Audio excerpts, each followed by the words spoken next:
Well,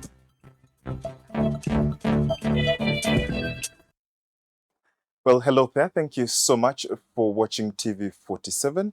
We want to welcome you to this one-on-one conversation and interview with the chairperson, the chairman of the Ethics and Anti-Corruption Commission, that is EACC, Dr. David Oginde. Thank you so much, Chairman, for joining us. Thank you. So, I mean, it's a lot to discuss at the sidelines, of your 100 days in office. But I'll begin by finding out what inspired you to take up this position, and perhaps what was your vision for the commission back then? The passion for a just society, and a society that runs on integrity and ethics, is something that has captured my heart and attention for a very long time. If you have followed some of my activities and writings, I've commented on this over the years. And so when this opportunity came up, with the encouragement of friends, I never thought that I would really be here, but several people say, this seems to be your area of passion. This is something you talk about a lot. Why don't you go and do something about it? Cut long story short, I ended up putting in my application, and here I am today. Were you surprised, or what was your reaction when you was appointed? It was, in a sense, a surprise because, like I said, it is not something that last year I'd even thought about, Yeah. So when it came, and then with the encouragement of friends and some in senior places, I thought, let me try. And I checked the list of those people who had applied, and I saw people there who I thought could do the job perhaps better than I could. People have been in these areas and circles. But when you go in for something, you just try. So there's a sense in which it was a surprise, but there's a sense in which it was not. Because when you go in, you are expecting that you should be shortlisted. I didn't want to go there and then miss it. Okay. So I was pleasantly surprised. So we are shortly, just about 137 days into your tenure as chairman of the commission. When you first came in, you were an outsider back then. You're now an insider. Right. Perhaps what are some of the, in a nutshell, some of the, surprises or things that shocked you, things that have pleased you, and perhaps even the disappointments you may have seen so far? Yes, from outside, you see mainly what the media brings out. And I realized that whereas I had that perception that corruption was really bad in the country, I didn't know the extent to it until I came in here. And now coming here, what has been of great surprise and shock, I would say, is just the extent and the levels of corruption within the country. We receive thousands of reports on a daily, not on a yearly basis. Even just this morning, I was reading several reports of people who are complaining of corruption in their areas where they are, some of them big ones. And so you find that with all that information, is like corruption is everywhere. It is very pervasive. And then the levels of corruption was another shock, that people are not stealing small monies. They are really stealing big monies. And there's a level of impunity, there's a level of greed, because the amounts that are involved are just mind-boggling. It's not the kind of monies that I was ever used to hearing, leave alone handling, in my previous life. The third was the kind of people involved, the shock of the people involved. Some people that I know and that I respect, or I have respected. And then now I come here and their files come to my desk for processing. And I'm like, even so and so, you know. It's a big shock. It's a big surprise when you receive files with the clear evidence and pointers that indeed something may have happened here. And these are people that you know, people that you respect. So it undermines that confidence on individuals. Some people who speak very loudly against corruption in this country, and I'm listening to them, and I know that we are investigating a matter that they are involved in. So those were my major surprises, negative surprises. On the positive side, I would say the impression I had was that EACC was not doing as much as it should be doing. And that had been a concern in the country. That has been, it still is a concern even now. But now being on this other side, I find a team of people who really work hard and who are really serious about what they do. I sit in meetings where we are reviewing cases and our officers who are making presentations. You see that really some good work has been done. So it's just that what we are dealing with is so big, it is so vast, and our numbers are so small in comparison.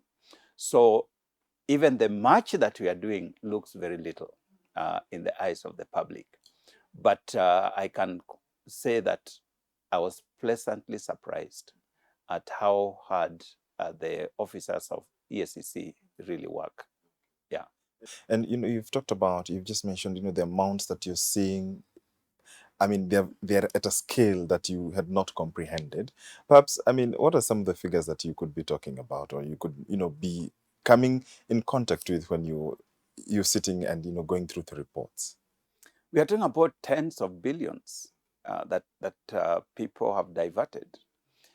One of the cases that I've talked about and was for me the greatest, perhaps the greatest shock, was a project that was budgeted for 18 billion, but was revised to 87. Now, there is even no percentage you talk about there. I mean, it's mind-boggling.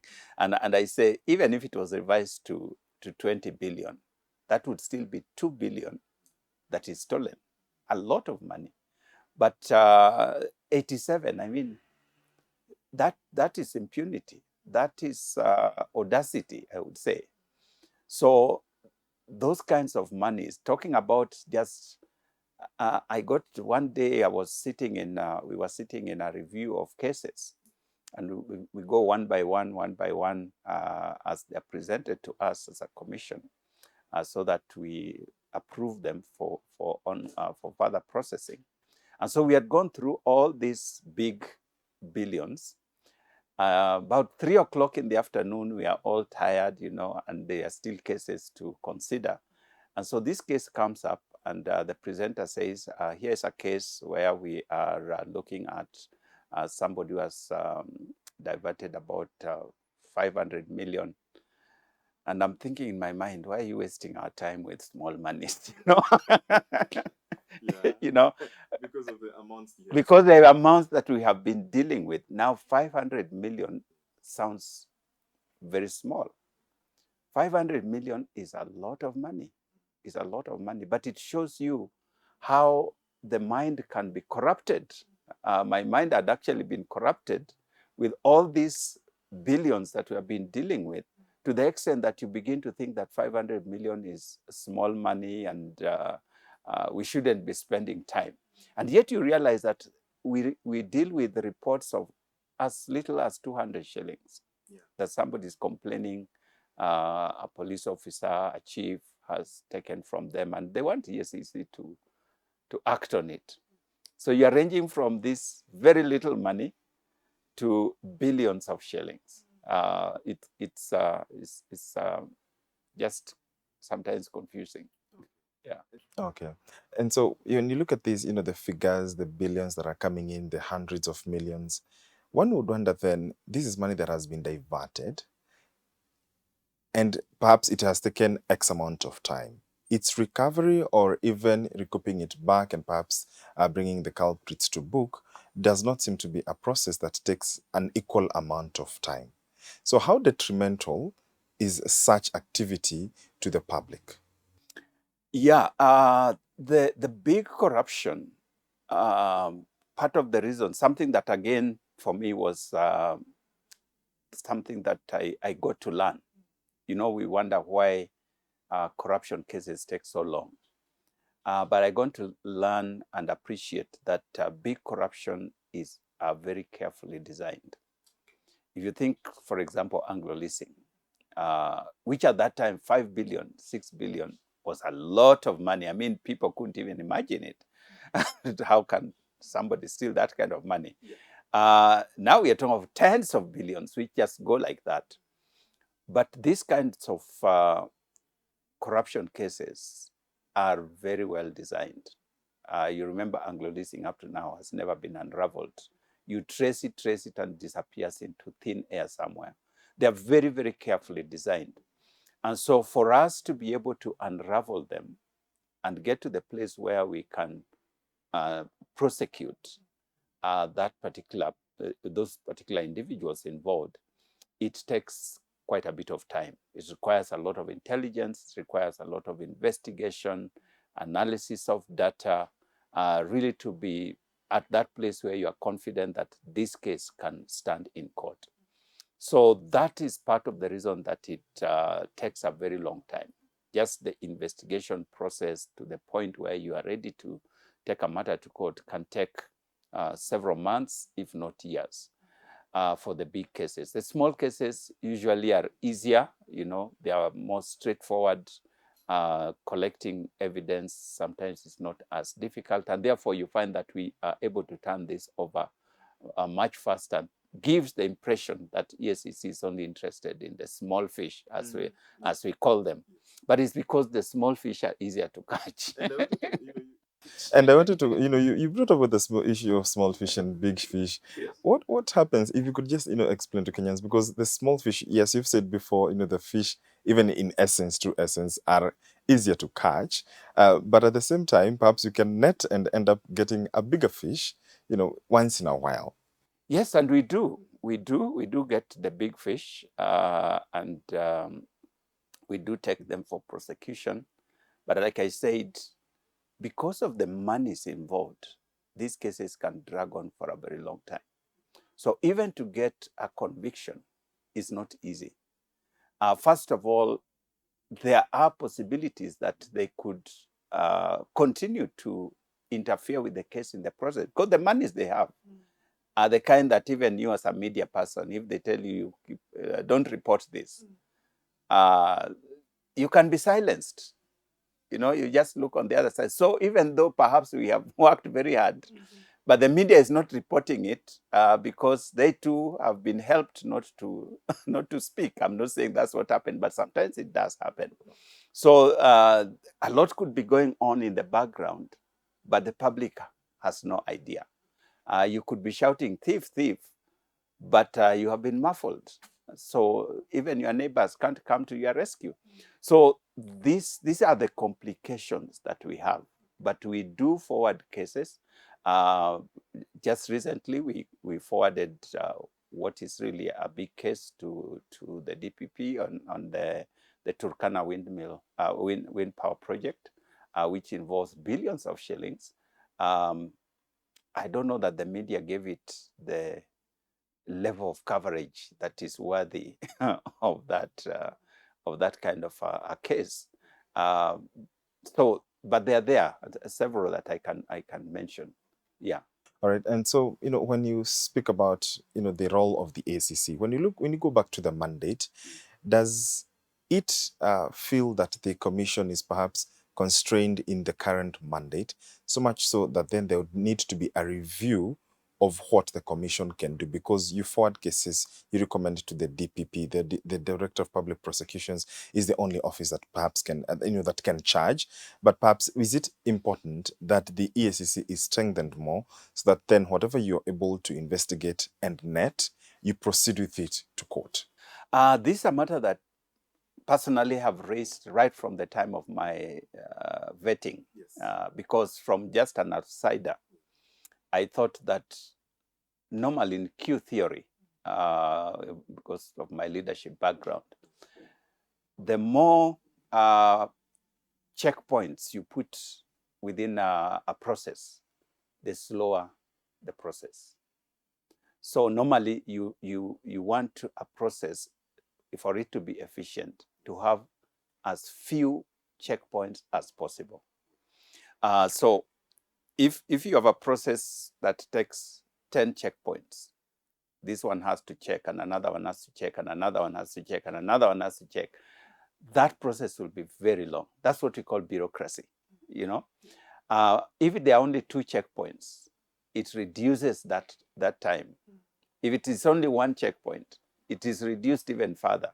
If there is no checkpoint, you know, that's why where one person is making a decision is more efficient, you know, because it is you make the decision, the matter is finished. But because we want checks and balances, we put in a second person who can check just to make sure that everything is fine. So 1 checkpoint. But if you don't trust even that other person, you add in another one. That continues to reduce the levels of efficiency. And it is in this context that we have been saying, because of the extent of the levels of corruption in this country, the number of cases that we have to deal with, then apart from that, the crime situation in the country, with all other crimes that are taking place, when all these things are brought to one office, so the office of the director of prosecution is not just dealing with corruption. He's dealing with all criminal cases to prosecute them in court. So you can imagine the whole country, all these are channeling to just one place. So it reduces the efficiency. Even if that office was working as best as they could, the workload alone is more than they could possibly handle. I compare it with Thika Road. Thika Road, we have how many lanes? You know, it's a huge road, highway, super highway. But get to Ngara, it is narrowed down to very small roads. So you find, therefore, that the efficiency of that road is greatly undermined, because there is nowhere where those cars can go to. So you find this traffic jam that is on Thika Superhighway in the mornings is just unimaginable. Why? Not because the road is not efficient, but because where all these cars are pouring into, there is no outlet that is equivalent that can move the vehicles efficiently. And that is what is happening to us with criminal prosecution, that every criminal prosecution has to go through the office of the Director of Public Prosecutions. And therefore, the backlog, the inefficiencies that are there. So we are saying, if we create another lane that can then deal with specific economic crimes, that would perhaps reduce the clogging that is there. The court, as the judiciary, has attempted to do that, where they have designated certain courts to just deal with corruption cases. That greatly helped compared to previously, where they went to any court.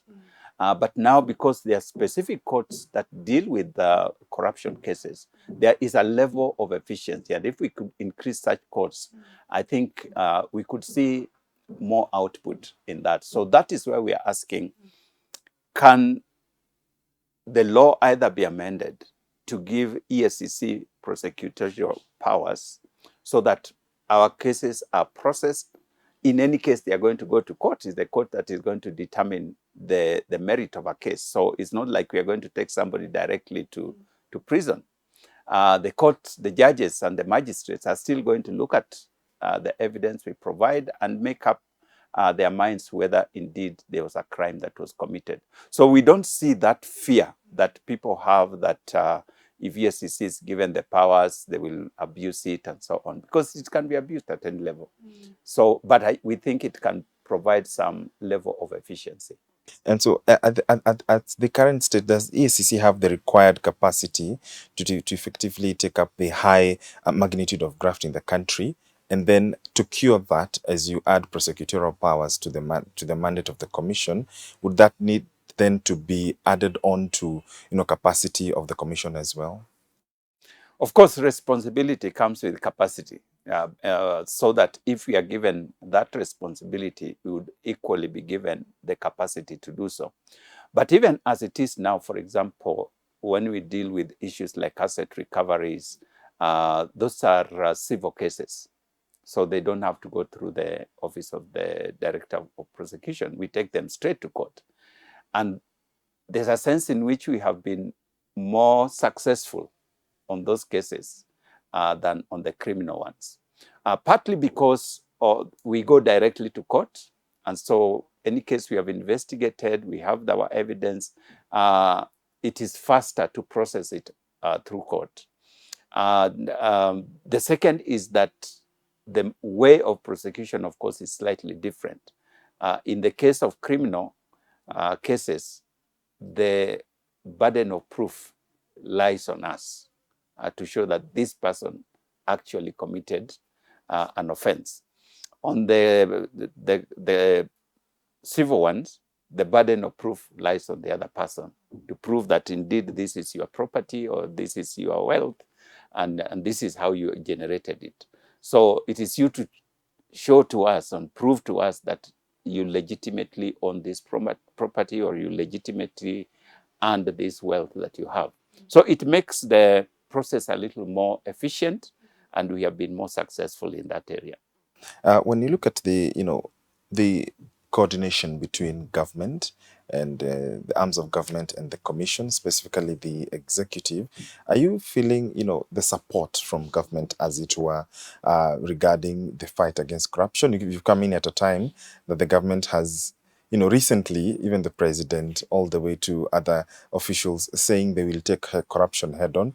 Do you feel apart from the words, that in action, this is something that you're also feeling as the commission? Yes, even if it is just the words, that is still good, because a word from the president saying, I am against corruption, gives an agency like ours the confidence, so that if, say, for example, a CS or a PS or a senior government official is suspected to be engaged in corruption, it is much easier. We are not saying that it is the only way that we can go to them, but it is much easier because they know that even the president has spoken on this. So they can't run back and hide behind that. So it makes it easier for our work, and we feel at this point that, yes, there's that goodwill, which we are certainly taking advantage of. Yeah, and then the head of public service, I think just a few days ago, said that, and I quote, the corruption in public service is at an industrial scale. Perhaps, how does that make you feel? From where I sit, it's not news. Like I said, if I was out there, I would have said, oh my, how can you even say that? But from where I sit, I can only say yes, it is true. It is true. Yeah. And can Kenya then win this case, the fight against corruption? Is it something that Kenya will one day say, fine, as Ethics and Anti-Corruption Commission, you have helped and you've fulfilled your mandate, and Kenya has won this fight against corruption? If we were not going to win this war, I have no reason to sit here. Yeah. What then are we sitting here for? Why EACC? I sit in this office because I believe that it is a war that can be won. It may be difficult, but it will be won. There are strategies that we are putting in place. We have, let me say, at a personal level, since I came in, I have tried to understand the drivers of corruption, because unless and until you know the cause of a sickness. If you're a doctor, you can't prescribe medicine. So part of what I really wanted to understand is what are the drivers of corruption? What are the causes? Why do people engage in corruption? And that's are questions that I have tried to ask myself. I don't have scientific evidence of the same. In fact, because I also teach leadership at one of the universities, I have asked some of my students if we could embark on that kind of a research to come up with scientific evidence on the drivers of corruption in the country.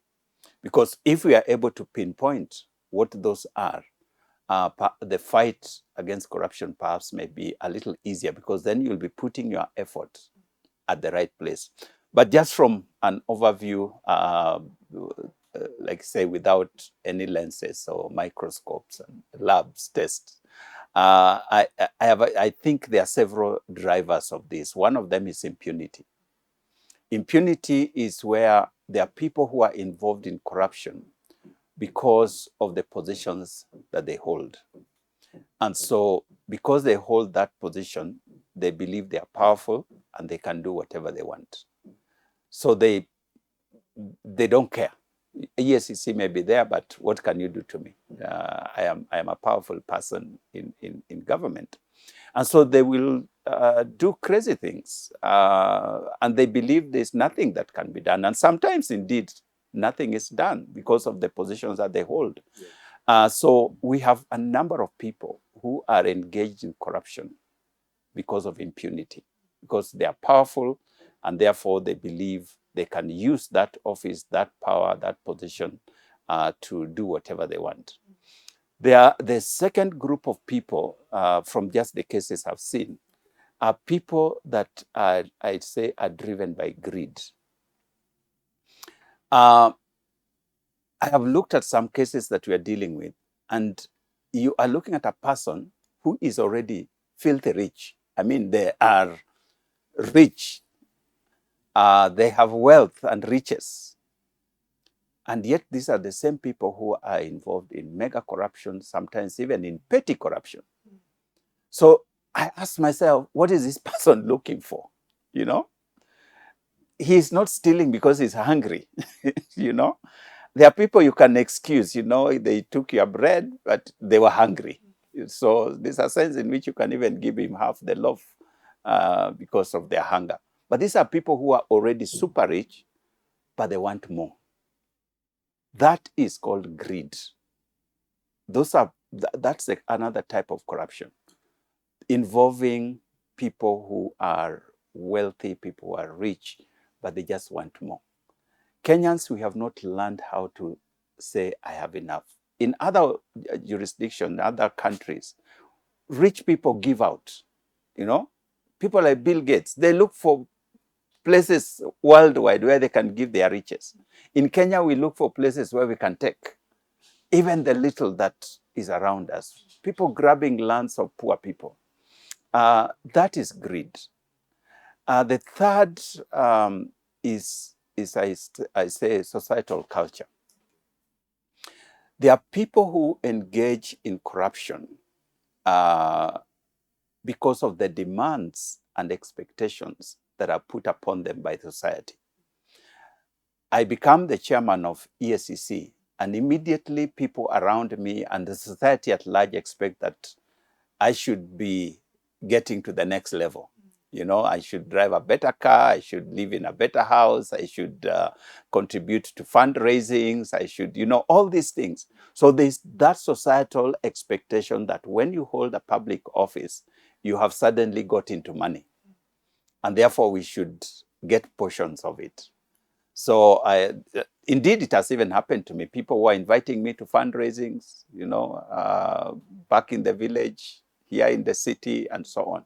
So, and if you say I'm not able to, people look at you strangely. How can you not? And you're the chairman of the EACC, you know.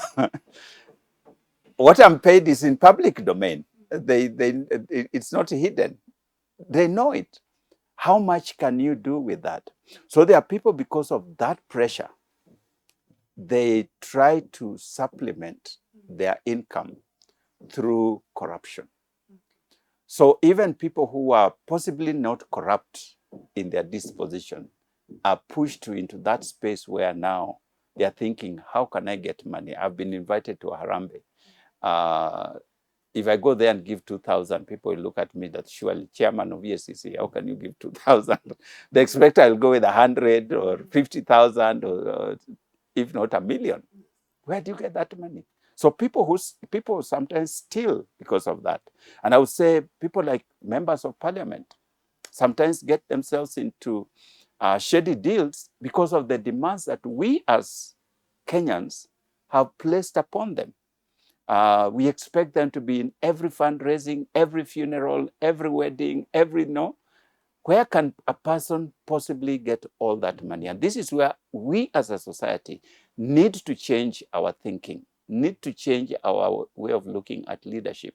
Leadership is not about getting money to give to you, but it's facilitating us so that we can have an environment where each one of us can do the work that we need to do.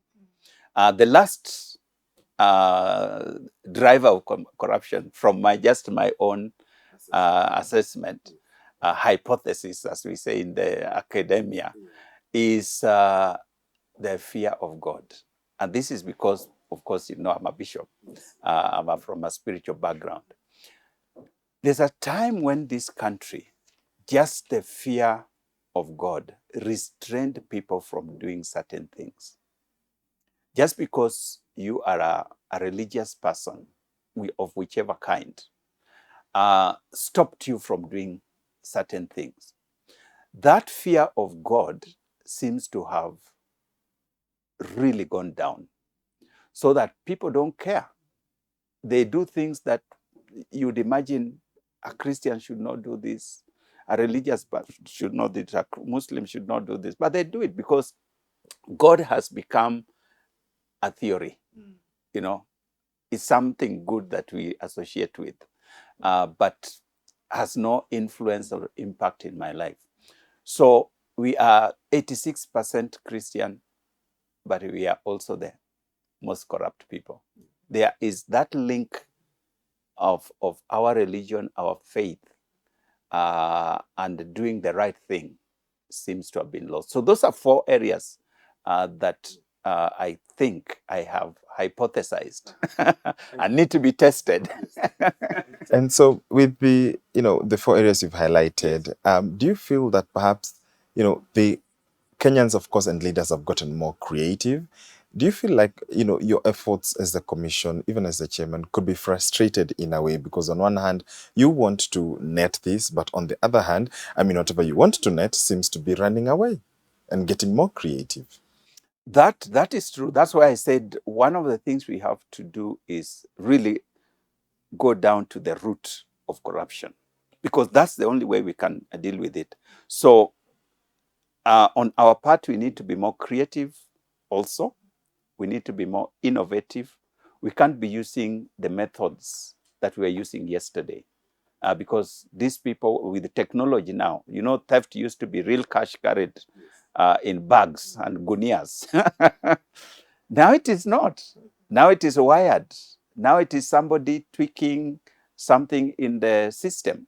And money is flowing to places where you don't know. So we too need to up our game in terms of innovation, creativity, understanding how things happen, upgrading our technology, and so on. And that is something that we are certainly doing, so that we catch up with the thieves, if not stop them. And so in dealing, the call for prosecutorial powers, in trying to net all these things, to what extent, if you could divulge perhaps, to what extent you'd like, the commission in depth, empowered more, because this is something that would need to go through Parliament. But to what extent, because now you see on the other side, the legislature are members who, in one way or another, have been accused of, participating in corruption. And so, knowing Kenya as we are, we would still find a way of still, going around the prosecutorial powers and the Yes. prosecutorial, position and mandate of the commission. How then would you then effectively say that these powers will then help navigate through the tides that you've listed to us? There are two ways we can actually go about it. One is to go through review of the Ethics and Corruption Act that gives us mandate, so that that prosecution is added to our mandate. That's one way, which requires legislation. There's another way that does not require legislation, and this is a way that we hope to pursue with the new DPP, in the sense that they could actually second their officers to EACC, so that we have an office of prosecution. They are not part of EACC, but they are still under the office of the Director for Public Prosecution, but they are domiciled within the EACC, so that we process things at the same time. This has been done even in hospitals. NHIF has their desk in major hospitals, just because of the volumes that need to be processed. If they were to take them all the way to the headquarters, it will slow the process. So you find that in big hospitals, there's an HIF desk right there. So if you have any queries, if you have any concerns, if you have any problem, you can go to that desk and they sort you out. You don't have to go to the main office. You don't have to go to the main office of NHIF. So that kind of thing can be happened, so that we have an office of the DPP within EACC.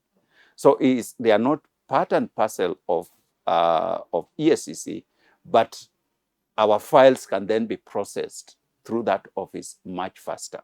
That's another way of going about it, and a way that I personally think we can discuss with the new DPP and see whether indeed they can second some of their officers to us and create an office of the DPP within the EACC premises. Have you tried pitching that to the president? Perhaps, he's spoken, loudly about corruption. Have you had a conversation with the president about that? I'm only 4 months old. Yeah. So it has been more of understanding, trying to understand how this whole thing works. So some of these ideas are coming as we go along, as you get to understand how our operations are and so on. So indeed, when the right time comes, we could talk with the head of state. But as I say, something like that may not even require the president. It would be a collaboration that we work with the office of the Director for Public Prosecution. They say, this is one option. Why can't you set up your office, a department for economic crimes within EACC? And so that would help us hasten the processing of our files when they are here, and they can participate. Because you see, what happens is that once our whole team has processed the files, we go through a very rigorous process, and that's why you find that very rarely are EACC cases thrown out, because of that rigorous process we go through. Now, once we have done that, we take the file to the office of the Director for Prosecution, and naturally they also have to go through that file, assess the evidence and everything, and be convinced that this is worthy of taking forward. So instead of that, if this team were to be domiciled here, that process can be a one process, where these people sit together, analyze data together, and the DPP officers can say, this will not go through, let's look for this and the other. And that can help the process to move forward. You've said the EACC, cases are hardly dropped, but on the flip side, when you look at the cases that have been dropped in the past, especially in the last 1 year, are of people who have been accused or suspected of various crimes, various offenses. But then at the end of the day, when such people will need to run for office, they will need to come and get a clearance certificate from EACC. So does the withdrawal of such cases, such actions by different agencies, perhaps in a way undermine the integrity? Because at the end of the day, you will have to rely on what, files you receive from other offices. And if someone has been cleared, then you issue a clearance certificate. Does that undermine perhaps what you do as a commission? Yes and no. Yes, in the sense that if cases were dropped merely on technical grounds, as like sometimes happens, but there was indeed an offense committed, a crime committed, then it undermines. Because this person can then say, this case was taken to court, it was withdrawn, why are you looking at it? But no, if the case was dropped because indeed there was no evidence or there was no crime that was seen to have been done, then it makes our process easier. We can clear that person.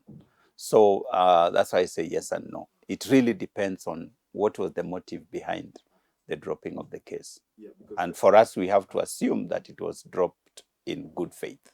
And then now, that sort of plays out negatively in the public image on the, the first word on the role of the commission, the ethics part. Have our morals and ethos gone down in terms of even how we, analyze and look at even how the other departments, state agencies handle some cases? There's the certificates that are issued by EACC for clearance are based on recorded information. So you can be a thief and a robber, but you have never been caught. There's no record anywhere. So you'll go to police, they'll check their records and give you a certificate of good conduct. Yes. While you're actually a known thief even among your neighbors. You steal their chicken, But when you go to the DCI to get your certificate of good conduct, they'll give you, because in their records, there is nothing. Same with EACC. We will look at recorded evidence. So we can't suspect you and say, this person looks like a thief. No, we can't do that.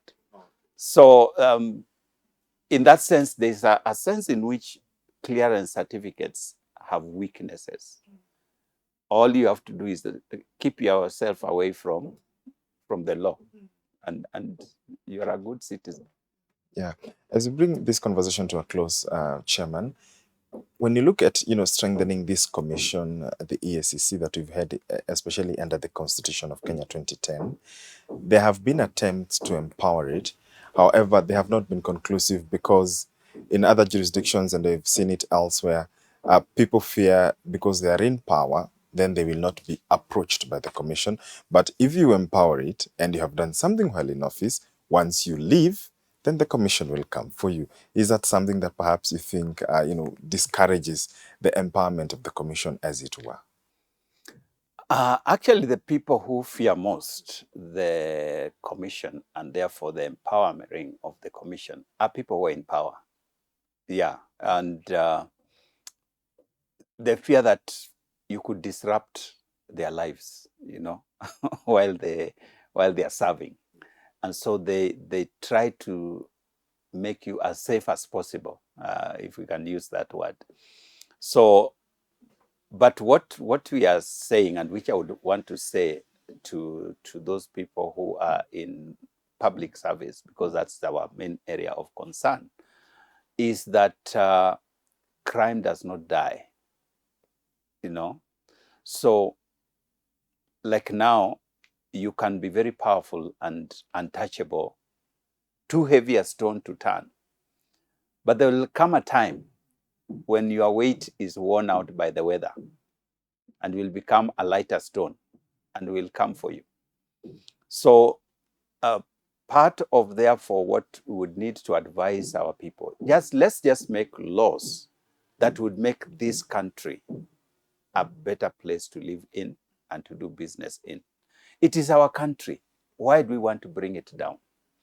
If we do things right and this country prospers, it will actually be much easier to make legitimate money than stealing. Because if we have systems and structures that are enabling, that's how people in advanced democracies become wealthy.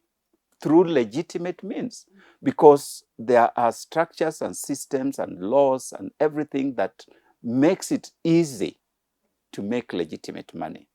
What corruption does is that it makes it difficult to make legitimate money.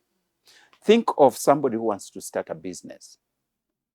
For you to get even registration, sometime before it was digitized, you have to go and bribe somebody who will then take you to the next person. Then you have to give something. Then you take you to the next person, give something. So that just that process of registration will take you several months, if not years, as it used to be. Then now to set up, then you have to get licenses and what and so on. So by the time you just set up a business, you have spent so much time and so much money in corrupt deals. Then you go to the next level, purchasing goods, bringing in, importing things if you are an importer, and so on and so forth. It just makes it difficult to do business. So if this corruption itself was removed and dealt with, it becomes very easy to do business. You can bring in your imports, make legitimate profits, and develop yourself, educate your children, who will then also take over and do on and so on. So the economy actually thrives, and all of us benefit much more easily than it is now. That's the side that we don't see. So corruption it makes a few people rich and the majority poor. When it is removed, all of us grow together. And those, you will be rewarded for your hard work. The hard workers will fly, you know. Look at Dubai, just started the other day, when Kenya was already here. Now it is like the center of the world. Why? Because of legitimate business in a good environment that is conducive. Everybody wants to invest there. Everybody wants to build their hotels there. Everybody wants to start a special business there. That's what we should be aiming at doing to our country. Yeah. Yeah, Chairman, finally, do you think, shall we be seeing, action on these big fish and small fish soon? You've said you've gone through a lot that you've seen on your on the files on your desk. Perhaps shall Kenyans be seeing more action and speedy investigations and apprehension of the culprits? Certainly, you are going to be seeing. Like I said, we are changing a bit how we have been doing things. And therefore, you are going to be seeing in the next several months some of these things happening. Like I said, for the big corruption, it takes a while just to process the whole thing. But I can assure you, we are determined to make a difference. What do you want to be remembered for after your tenure is over? I want to be remembered for having made a difference in the fight against corruption, no matter how small. But at least there will be one or two things that they will say, I did during that time. That's my hope. And perhaps your parting shot to Kenyans, if you could just, look at that camera and give your parting shot to Kenyans on this fight against corruption. What I would like to call upon Kenyans, fellow Kenyans, is that corruption is what is bringing our country down. Whether it is as little thing as 50 shillings that you give to a public officer to process something, to the billions that we steal from our areas of jurisdiction. These are all like poking holes in the boat that we are in. When it sinks, it is going to sink with all of us. So I would want to appeal to every one of us. Let's desist. Let's put on that resistant heart, no matter how tempting a situation is. Let's do things in the right way. Let's take that which is legitimately ours, and let's allow this country to grow so that we can catch up with other nations and provide our country with an environment where all of us can thrive. This is my call to all of us. Thank you. Indeed. Thank you so much. We've been speaking to the chairperson, the chairman of the Ethics and Anti-Corruption Commission, EACC, David Oginde, Bishop David Oginde, Dr. David Oginde, right here on TV47. We want to thank you for watching. I'll see you next time. My name is George Maringa. See you next time. Thank you, Dr. Thank you, sir. Asante sana. Asante sana. Brilliant. Good.